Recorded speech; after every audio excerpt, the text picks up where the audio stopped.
आइए अब हम आयत के विकर्ण को देखें। आयत में भी आमने सामने की भुजाएं समांतर होती हैं और बराबर होती हैं और चारों कोण 90 डिग्री के होते हैं। इसलिए आमने सामने के कोणों को मिला दिया जाए तो वो एक विकर्ण कहलाता है। और ये भी हमारा एक समकोण बन गया 90 डिग्री के एंगल पर है, इसलिए समकोण त्रिभुज ये बन गया। अब हम देखें बी, हम जानते हैं कि आमने सामने की भुजाएं आयत की बराबर होती हैं, इसलिए ए बी ए है तो डी सी भी ए होगी, बी सी बी मान लो, इसलिए ए डी भी बी होगी। अब हम पाइथागोरस प्रमेय के अनुसार करेंगे तो B D square equal to B C square plus D C square equal to A square plus B square plus A square, B D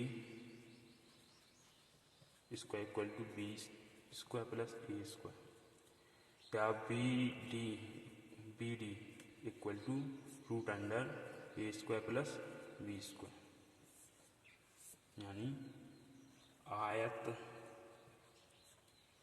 का विकर्ण,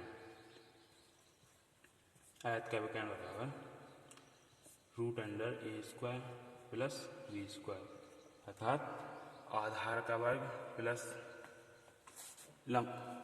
ऊंचाई का वर्ग। आइए अब हम समचतुर्भुज और समांतर चतुर्भुज में तुलना करके देखते हैं। तो देखिए समचतुर्भुज की क्या होता है, समचतुर्भुज होता है जिसकी चारों भुजाएं समान हो। जिस चतुर्भुज की चारों भुजाएं समान हो वो समचतुर्भुज कहलाता है। हमारा वर्ग की चारों भुजाएं समान होती हैं, इसलिए वर्ग एक समचतुर्भुज के अंतर्गत आता है। और यदि वर्ग के दो कोनों को खींच दिया जाए तो वो इस प्रकार से एक समचतुर्भुज का निर्माण हो जाता है। अब हम देखते हैं समानांतर चतुर्भुज। समानांतर चतुर्भुज में क्या होता है कि आमने सामने की भुजाएं समांतर होती हैं, तो वो समानांतर चतुर्भुज कहलाता है। अब देखिए समचतुर्भुज में आमने सामने की भुजाएं समानांतर भी और एक दूसरे के बराबर भी, लेकिन समानांतर चतुर्भुज में क्या होता है, आमने सामने की भुजाएं समानांतर होनी चाहिए, और चतुर्भुज में आमने सामने की भुजाएं समानांतर हैं, इसलिए समचतुर्भुज एक समानांतर चतुर्भुज होता है। समचतुर्भुज एक समानांतर चतुर्भुज होता है और समानांतर चतुर्भुज समचतुर्भुज नहीं होते हैं। अब हम देखते हैं समचतुर्भुज का क्षेत्रफल।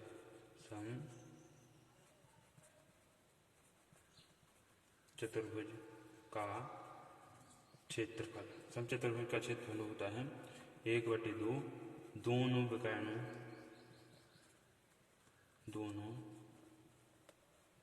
विकर्णों का गुणनफल। ये होता है समचतुर्भुज का फॉर्मूला। और समानांतर चतुर्भुज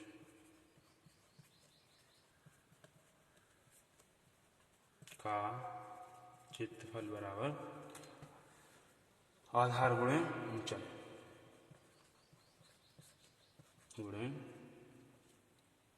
ऊंचाई समानांतर चतुर्भुज का क्षेत्रफल क्या होता है, आधार गुणे ऊंचाई। देखिए हम ये जानते हैं, यदि हम इसको यहाँ से देखिए, हम एक वर्ग बनाते हैं। वर्ग एक प्रकार का समचतुर्भुज भी होता है, वर्ग एक प्रकार का समचतुर्भुज होता है। और हम जानते हैं कि वर्ग की चारों भुजाएं समान होती हैं, चारों कोण समकोण होते हैं, और वर्ग के जो विकर्ण होते हैं, ये दोनों विकर्ण ए बी ए सी और बी डी, वर्ग के दोनों विकर्ण बराबर होते हैं। एक हमारा जो टिप्स है, मतलब एक पॉइंट बना लो कि वर्ग के दोनों विकर्ण बराबर होते हैं और वर्ग के विकर्ण समकोण पर समद्विभाजित करते हैं। और समचतुर्भुज के विकर्ण देखिए, समचतुर्भुज में क्या हुआ, इस प्रकार का समचतुर्भुज हुआ। समचतुर्भुज के विकर्ण एक दूसरे को समद्विभाजित करते हैं।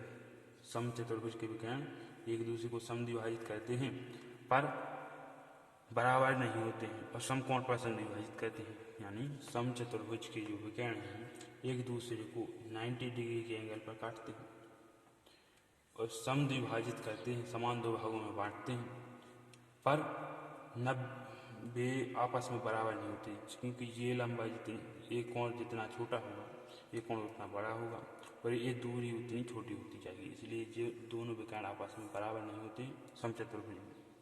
और जबकि वर्ग में दोनों विकर्ण आपस में बराबर ही होते हैं और 90 देखिए वर्ग के दोनों विकर्ण बराबर होते हैं और समकोण पर समद्विभाजित करते हैं। यहाँ से ऐसे, यहाँ से ऐसे, जितनी दूरी ए है उतनी ही दूरी ए होगी और जितनी दूरी यहाँ ये है उतनी दूरी ए होगी। अब हम देखते हैं, देखिए समानांतर चतुर्भुज। समानांतर चतुर्भुज में क्या होता है? समानांतर चतुर्भुज सबसे पहले देखते हैं आयत। आयत में देखिए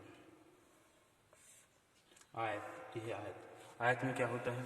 आयत के जो विकर्ण होते हैं वे एक दूसरे को समद्विभाजित तो करते हैं और एक दूसरे के बराबर भी होते हैं।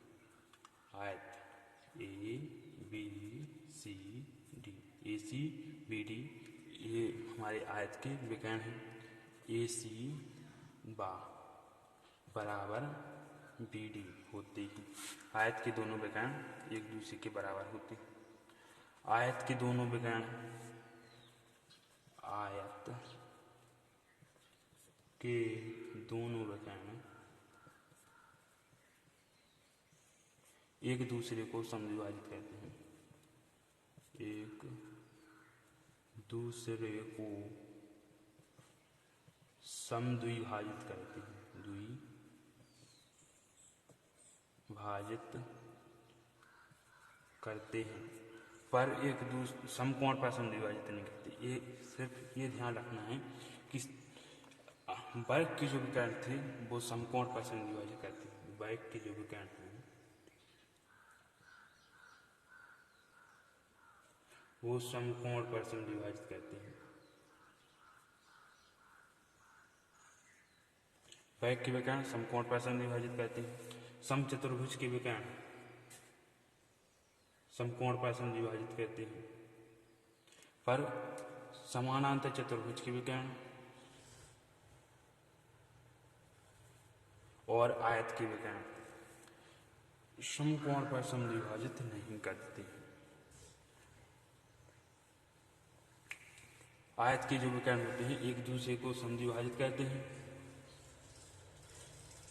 एक दूसरे के बराबर होते हैं और समकोण पर समद्विभाजित नहीं करते हैं। अब हम देखते हैं, देखिए समानांतर चतुर्भुज के विकर्ण के बारे में। हमारे समानांतर चतुर्भुज के अंतर्गत आयत आता है और समानांतर आयत के दोनों कोनों को पकड़कर खींच दिया जाए तो वो इस प्रकार की आकृति बन जाएगी।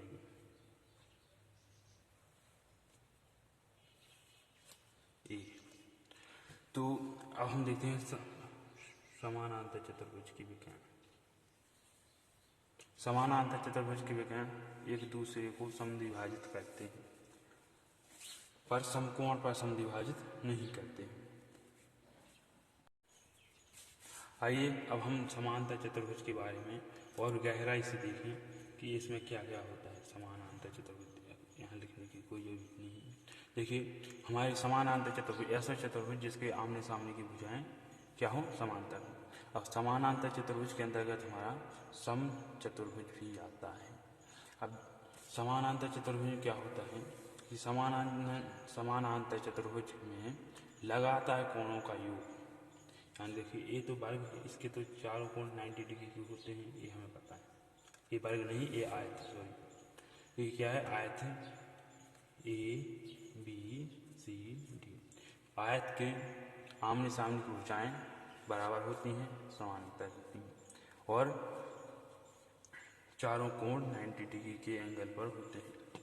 अब देखिए आयत समानांतर चतुर्भुज के अंतर्गत आता है, समचतुर्भुज समानांतर चतुर्भुज के अंतर्गत आता है, वर्ग समानांतर चतुर्भुज के अंतर्गत आता है। अब देखिए समानांतर चतुर्भुज में दो एक इसका एक गुणधर्म है समानांतर चतुर्भुज की कि समानांतर चतुर्भुज में दो लगातार कोणों का योग 180 डिग्री होता है। यानी इस कोण का योग ये तो 90 डिग्री ये है, ये 90 डिग्री ये है, लगातार दो कोणों का योग 180 डिग्री होता है। यानी कोण सी, यहाँ से देखें ऊपर से कोण ए प्लस कोण बी बराबर 180 अंश आएगा। कोण बी प्लस कोण सी बराबर 180 अंश आएगा। कोण सी प्लस कोण डी बराबर 180 अंश आएगा। और कोण डी प्लस कोण ए बराबर 180 अंश आएगा। ठीक है। ये और क्या होता है कि इसमें नहीं, इसमें ये कोण और कोण ये कोण, ये दोनों कोणों का योग 180 होगा। इन दोनों कोणों का योग 180 होगा। A B C D. कोण बी कोण सी का योग 180 अंश होगा। इसमें नहीं, वर्ग में है, वर्ग में भी इन दोनों कोणों का योग 180 अंश होगा। इन दोनों कोणों का योग 180 अंश होगा। इन दोनों कोणों का योग 180 अंश होगा। इन दोनों कोणों का योग 180 अंश नहीं होगा, आमने सामने नहीं। उसने कहा लगातार, यानी यहाँ से यहाँ हो, यहाँ से यहाँ हो, यहाँ से यहाँ हो, यहाँ से यहाँ हो, कहीं पर भी हो, लगातार कोणों का योग 180 अंश होता है। इसके बाद देखिए कि जो समांतर चतुर्भुज है उसके आमने सामने के कोणों का योग, मतलब आमने सामने के जो कोण होते हैं वो बराबर होते हैं। देखें समानांतर चतुर्भुज में आमने सामने के कोण क्या होते हैं, बराबर होते हैं। ये अगर ए कोण 90 डिग्री का है तो ए भी 90 डिग्री का ही होगा। और आयत में तो होता ही है, वर्ग में भी आमने सामने के कोणों का योग भी बराबर होता है। लेकिन अब देखिए इस चतुर्भुज में ये कोण जितना फैला है उतना ही एक कोण फैला है। जितना एक कोण सकुड़ा है, मतलब थोड़ा झुका हुआ है, उतना ही कोण ए झुका हुआ है। इसलिए आमने सामने ये कोणों का योग कैसा होता है, बराबर। योग नहीं, आमने सामने के जो कोण होते हैं वो बराबर होते हैं। समानांतर चतुर्भुज में आमने सामने के कोण बराबर होते हैं। आमने सामने के कोण क्या होते हैं, बराबर होते हैं। और समचतुर्भुज के जो विकर्ण होते हैं वो समकोण पर विभाजित करते हैं, ये तुम्हें पता ही है। अब हम देखते हैं कि देखो अगर हम वर्ग के चारों भुजाओं के मध्य बिंदु को मिला दिया जाए, वर्ग के चारों भुजाओं के मध्य बिंदु को मिला दिया जाए, इसे पी क्यू आर एस नाम दे दी। अगर वर्ग के चारों भुजाओं के मध्य बिंदुओं को मिला दिया जाए तो क्या मिलेगा। तो देखिए वर्ग के चारों भुजाओं के मध्य बिंदुओं को मिला देने से हमें जो आकृति मिलती है वो क्या मिलती है, एक वर्ग ही मिलती है। यहाँ से यहाँ, यहाँ से यहाँ, यहाँ से यहाँ। वर्ग के चारों भुजाओं के मध्य बिंदुओं को मिलाने से जो आकृति मिलती है वो क्या मिलती है, वर्ग मिलती है।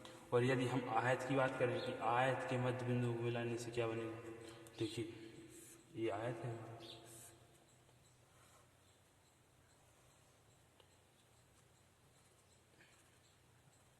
A B C D M N O P, कुछ भी लिख दो, ओ पी। आयत के मध्य बिंदुओं को मिलाने से हमें क्या आकृति प्राप्त हुई, ये देखना है। तो देखिए आयत के जो मध्य बिंदुओं को मिलाने से कैसा बना, समानांतर चतुर्भुज जैसा बना, कैसा बना, समचतुर्भुज जैसा बना। इसलिए यदि आयत के भुजाओं के मध्य बिंदुओं को मिला दिया जाए तो जो आकृति हमें मिलेगी वो क्या मिलेगी, एक समचतुर्भुज मिलेगी। इन्हें लिख लो, क्या लिखना है कि यदि वर्ग के भुजाओं के मध्य बिंदुओं को मिलाने से जो आकृति मिलती है वो वर्ग, आयत के भुजाओं की मध्य बिंदु को मिलाने से जो आकृति मिलती है वो समचतुर्भुज मिलती है।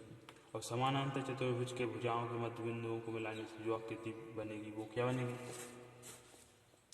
समानांतर चतुर्भुज के भुजाओं को मिलाने से। देखिए अब हम समानांतर चतुर्भुज बनाते हैं।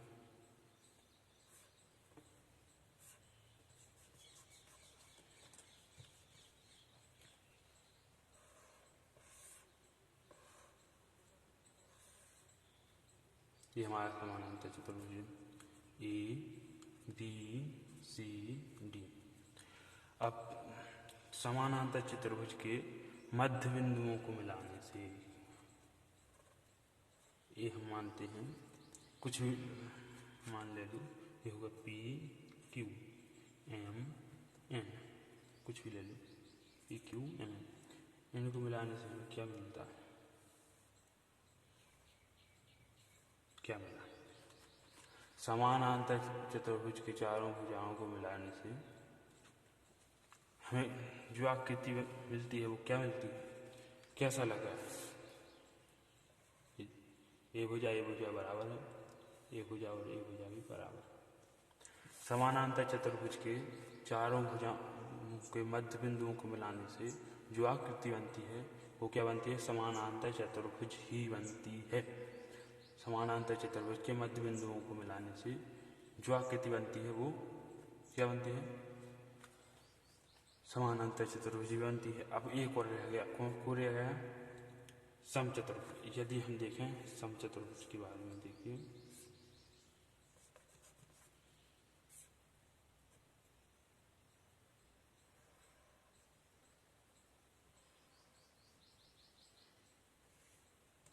ये क्या बन गया? समचतुर्भुज। इसको नाम दे दें ए बी सी डी। अब समचतुर्भुज के मध्य बिंदुओं को मिलाने से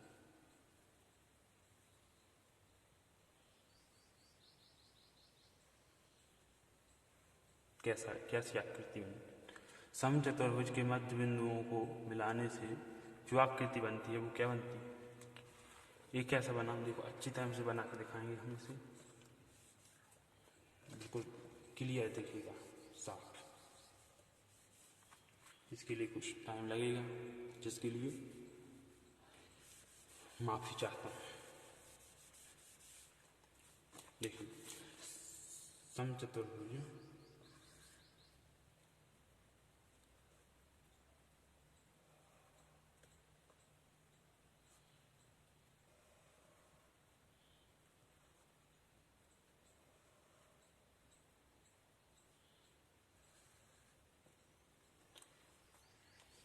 ये हमारा समचतुर्भुज जैसा भी चलो हम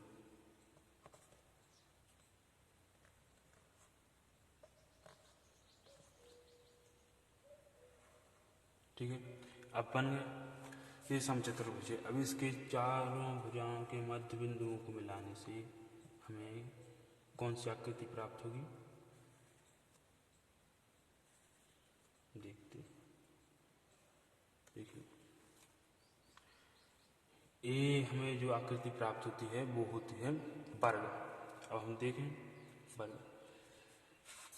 वर्ग के चारों भुजाओं के मध्य बिंदुओं को मिलाने से जो आकृति बनती है, वर्ग के चारों भुजाओं के मध्य बिंदुओं को मिलाने से जो आकृति बनती है वो क्या बनती है? समचतुर्भुज। वर्ग के चारों भुजाओं के मध्य बिंदुओं को मिलाने से जो आकृति बनेगी वो सॉरी वर्ग नहीं बनेगी, समचतुर्भुज नहीं बनेगी। वर्ग की चारों भुजाओं के मध्य बिंदुओं को मिलाने से जो आकृति बनती है वो क्या बनती है? वर्ग। और आयत के चारों भुजाओं के मध्य बिंदुओं को मिलाने से जो आकृति बनती है वो समचतुर्भुज बनती है। ध्यान रखना, यहाँ कुछ मिस्टेक हो गया। वर्ग के चारों भुजाओं के मध्य बिंदुओं को मिलाने से जो आकृति बनती है वो वर्ग। आयत के चारों भुजाओं के मध्य बिंदुओं को मिलाने से जो आकृति बनती है वो समचतुर्भुज। समानांतर चतुर्भुज के मध्य बिंदुओं को मिलाने से जो आकृति बनती है वो एक समानांतर चतुर्भुज ही बनती है। और समचतुर्भुज के मध्य बिंदुओं को मिलाने से जो आकृति बनती है वो एक वर्ग बनती है।